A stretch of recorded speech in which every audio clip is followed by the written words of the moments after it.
Hi guys!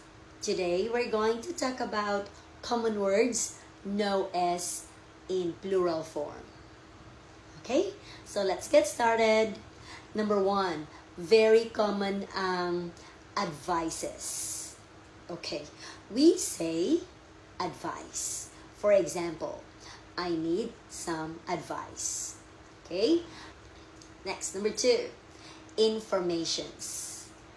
Now, we say, she gave me useful information. It's either damo man siya ng information, 3-4 ka information ang ginatag niya, but you will only say information. Got it? Next, let's go to number 3.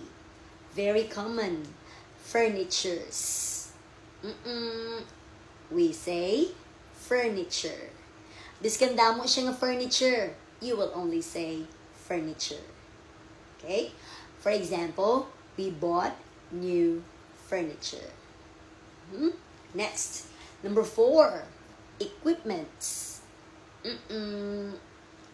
We say equipment. Remember, no S. For example, the school has modern equipment. Got it? Next, number 5, luggages. We say luggage. For example, my luggage is heavy.